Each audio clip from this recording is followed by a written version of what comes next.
Ce qui est important, c'est d'être performant dans la durée. Voilà, c'est ce que j'ai dit.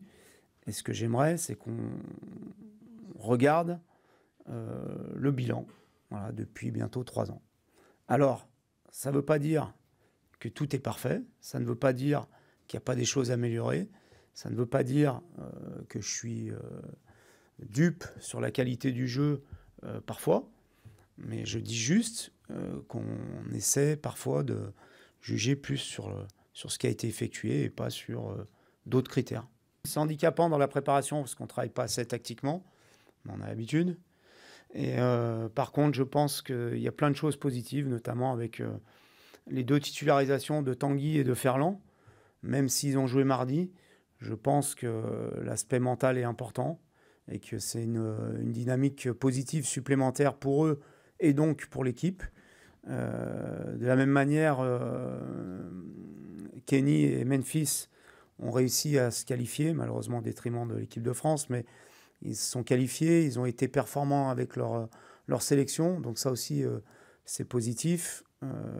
Nous avons les espoirs, Martin et Lucas qui avaient des matchs amicaux mais qui ont pu enchaîner, et puis Bertrand et Maxwell qui sont rentrés suffisamment tôt, contrairement à d'habitude quand ils ont 2 matchs. Donc ce qui fait qu'on a eu notre effectif quasiment au complet assez vite, et que au niveau de la récupération, ça n'est pas un problème pour le match de vendredi. Non, un derby, ça reste un derby. C'est toujours un match à part pour tout le monde, pour les joueurs, pour le staff, pour le président, pour nos supporters, pour la ville. C'est 2 peuples qui s'affrontent.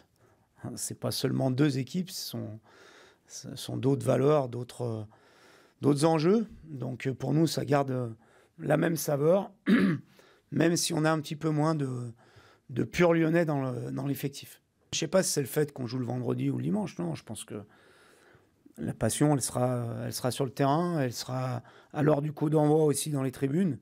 Et je trouve que c'est pas plus mal qu'avant, il n'y ait pas de provocation ou de déclarations qui n'ont finalement pas lieu d'être dans le sport.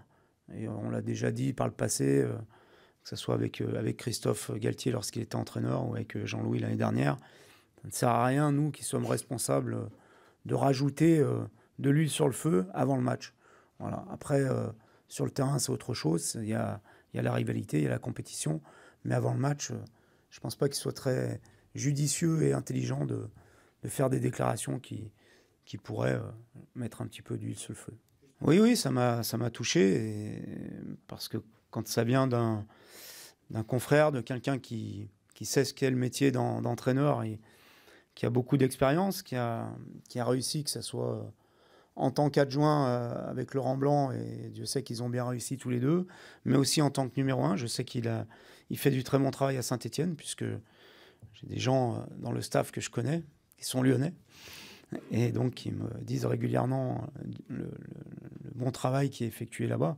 Donc oui, ça m'a touché, et voilà, c'est quelque chose qui fait toujours plaisir. Mais je pense que c'est une équipe, enfin c'est un club qui a bien travaillé.